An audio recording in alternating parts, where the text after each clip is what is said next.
Welcome back to Virginia Wine and Song, the YouTube channel where we celebrate Virginia wine and we talk about a classic piece of music or album from the classic era, which I've defined between 1964 and 1999. But today, I'm going to veer off the track a little bit, as I sometimes do, and talk about something else instead of music and wine. It's a bonus video that I shoot once in a blue moon, and I haven't done one in a while. So we're going to talk about movies, which is another hobby of mine, on physical media. We celebrate physical media here. This is July 12th, 2026. We are officially in the month of our 250th birthday. It's no longer July 4th, but people are still celebrating. I hear fireworks every night, it seems. So why not talk about American movies? And I picked 8, only 8. For some reason, I decided to just concentrate on 8 because I only have about 14 minutes to talk during these videos for this new camera that I have. So 14 minutes is not really a long time. So I picked 8. But I think these 8 movies I have chosen really talk about the American experience, for better or for worse. And I'm going to call this countdown America, warts and all. Okay, the 250th birthday. I mean, we haven't always done the right thing. We try to do the right thing. You know, as Randy Newman sang in a song one time, you know, heaven knows we try to do the right thing. So I'm going to talk about movies that celebrate America in various ways. And I'm going to do them in chronological order by year of release.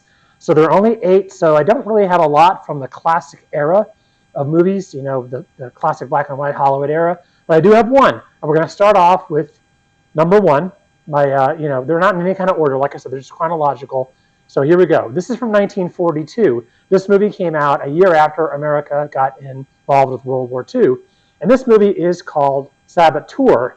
This is actually an Alfred Hitchcock film that is really about, it does have a backdrop of Nazis and America. Basically, it's the story of a Nazi spy who infiltrates a group, an airline factory group of workers who are working in an aircraft factory, not airline, aircraft factory in California.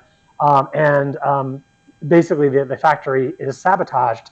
And one man, of course, is pinned as the suspect, and this man turns out to be the wrong man, to quote another title of a Hitchcock film.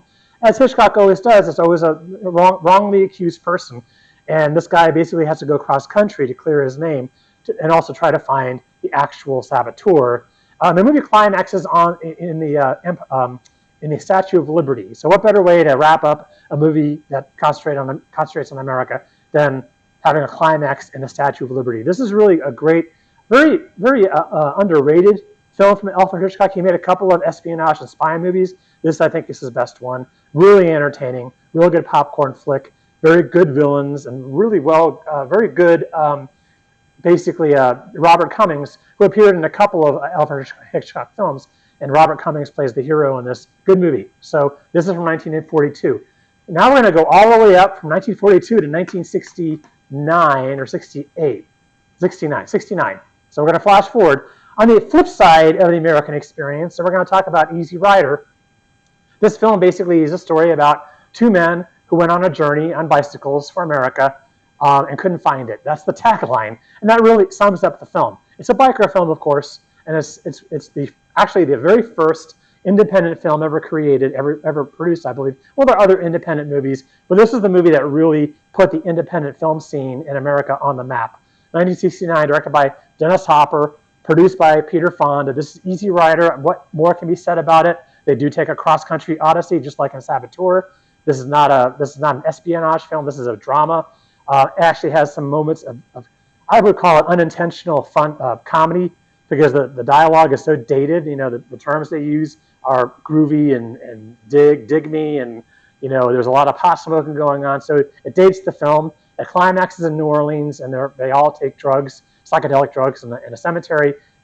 It's a great film, and I think it shows kind of the dark side of America. The character played by Jack Nicholson, who's a lawyer who actually kind of tags along for the ride. He sums it up in this film. You know, this used to be a hell of a great country. Again, America, warts and all. And this movie shows kind of like the warts side of it. It's still a great movie. This is a Criterion Collection copy that I have. Worth getting. It's also got a great documentary on here called Shaking the Cage. Shaking the Cage, which is a documentary featuring, at the time, all of the cast members who are still alive, including Dennis Hopper, Peter Fonda, and Karen Black. They were alive, and they made this documentary, so they're interviewed in this. Toni Basil, who's still alive, fortunately, she's in this as well in a documentary. Great movie, great documentary. You have to see Easy Rider. Okay, how much time do I have left? Okay, I've got about a little over 8 minutes. So I'm going to move a little quicker because I need to go through more movies. I'm going to talk about these two movies together, mainly because these movies were directed by the same person. These movies were directed by Sidney Lumet. Nashville. This is Nashville. This is not a Criterion copy. This is a special Paramount Blu-ray copy of Nashville. And this is Network. These are movies that came out in 1975 and 1976. Two great movies, again, about the American experience. This is Nashville as a microcosm of the country the year before the bicentennial. So this movie came out in 75, but they were preparing for the bicentennial. And all these country singers and politicians gather, and movie actors, they all gather in Nashville for a special big concert. And it really is a Robert Altman film. It is, like I said, a microcosm of where we were in 1975 and kind of where we still are in many ways. And this is Network, and this predicts the effect that news basically becoming propaganda, and what propaganda can do to people, and what people who are addicted to television can do. This is a scathing satire of television. And in 1976, television was still kind of in its adolescence. It wasn't, of course, as mature as it is now, if you want to call it mature now in 2026. But in 1975, it was still kind of in its adolescence. And this movie is a pie in the face of Network. I think I've talked about this film before. This is a movie I can watch pretty much any week. It's got one of the best screenplays I think ever written by Paddy Chayefsky. I think that's how you pronounce his name. Chayefsky. Paddy Chayefsky. Anyway, he wrote the screenplay. Biting satire. Faye Dunaway, William Holden, Robert Duvall, the late great Robert Duvall, one of his best performances in this movie. He plays what he calls himself, in an interview I saw with him, he called himself a character modeled on a vicious Gerald Ford. He's a hatchet man for the corporation that runs this network. And the network is, I don't want to spoil it. You've got to see it. It's more timely now than I think it ever has been before. So that's 75 and 76, Nashville and Network. Okay, let me check my stopwatch. I got a little over 6 minutes. This is 1981. I've talked about this movie before. This is Ragtime. Interestingly enough, this is a movie that Robert Altman was originally going to direct. He didn't direct it. It was directed by Milos Forman, who is from the Czech Republic. I think he did a great job in presenting America at the turn of the century, 1901, 1902, 1903, that era. Teddy Roosevelt was in office, and it's basically about a lot of things. There are 3 stories that happen in this movie. Very dense, beautiful photography, great soundtrack by Randy Newman. It's basically the main story is about a black jazz musician who's out to basically remedy his wounded pride. He's been wronged in such a horrible way. The movie is about how racism, even in the northern states, in New York, which was a part of the Union, how racism was still really prevalent there. It also talks about, the movie is about the kind of birth of Hollywood, the birth of a Hollywood industry, how silent movies came to be. And it also is about a woman, matriarch of this large family, who becomes very independent and tries to break away from the male-dominated household. You can't miss Ragtime. It was adopted later as a musical, and it's not really a musical. The movie is a very heavy drama, but it's a beautifully done movie. You've got to see this movie. Again, America, warts and all. And this movie definitely shows the warts side. So now this is a movie that does not show the war side. This came out in 1983, The Right Stuff. This was a movie about the dawn of the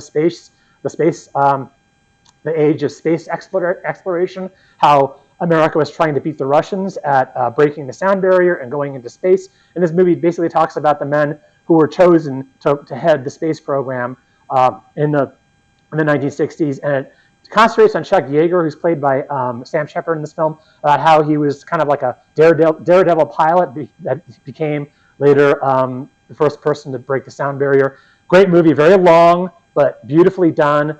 It's worth every moment. It's very funny in spots. It's tongue-in-cheek in a way. I wouldn't call it a comedy, but it's got moments of real heroism, and the acting is just spectacular in this film. Even Dennis Quaid, who I really don't care for anymore as a person or an actor, but back then he was great in this movie.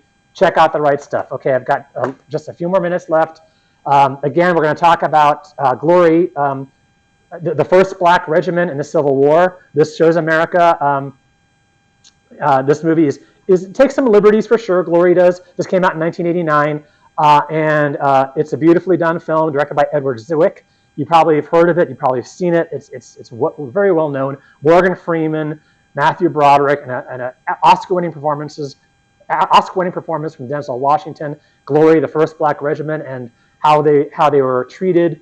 Again, showing that the North, the Union, could actually be almost as racist, if not even more racist, than the South, and that is definitely portrayed in Glory. The other movie on here is The Patriot, which is the silly Mel Gibson movie that takes place during the American Revolution.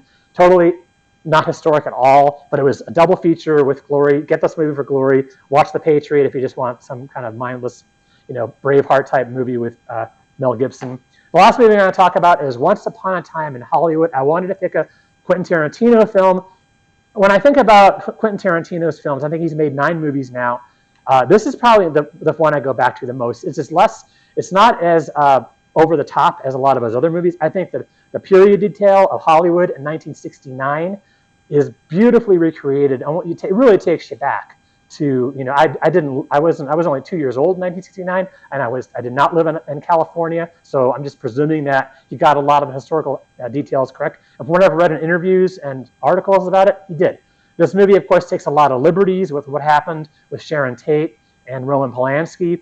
It has one of those, Quentin Tarantino revisionist history type endings, but I don't care about that as much because that's actually at the very end, and it's not much of the movie, even though it climaxes with that. The movie is really about a washed up or a soon to be washed up actor who was big in TV. Again, TV was still kind of in his adolescence then. This is the late 1960s.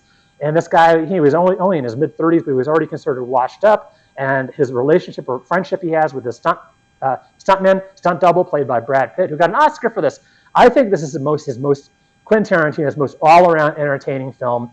I just picked it out of my shelf the other night, and I decided I'm going to go ahead and watch it. I was only planning to watch the first half hour, but you get sucked in. Like all of Quentin Tarantino's movies, it really sucks you in. The music is great. The performances are wonderful. Margot Robbie as Sharon Tate. Again, don't go to this movie thinking you're going to see what really happened. It didn't really happen. Just like Inglourious Bastards, he rewrites history, but so what? It's entertaining. So anyway, these are the 8 movies I picked as presenting the American experience in the year 2026. So we have Once Upon a Time in Hollywood. This is a Blu-ray copy, not a Criterion. It's a Blu-ray. Get this for Glory. You can pick up and watch The Patriot if you want to watch something silly as well, but Glory is a must-see for sure. The Right Stuff. This is a special pressing of The Right Stuff. It's a Blu-ray. It's got this wonderful booklet inside. It's got a letter from the director. The director is Philip Kaufman, wonderful director. He's made some great movies. Not a lot of movies, but the movies he's made have been really good. And The Right Stuff is definitely one of them. Ragtime, beautiful film. Network, biting satire of the news media. And then, of course, we have Nashville, a biting satire of America in general during the 1 year before the bicentennial. And then, of course, Easy Rider. A man went looking for America and couldn't find it anywhere. There you go. Of course, the soundtrack is a classic. You can't go wrong with the soundtrack. And Saboteur, a classic, rather unheralded Hitchcock film. Movies that show America at our best. Not always our best, but we do our best, like Randy Newman sang about. Thank you for watching, and have a wonderful rest of your July.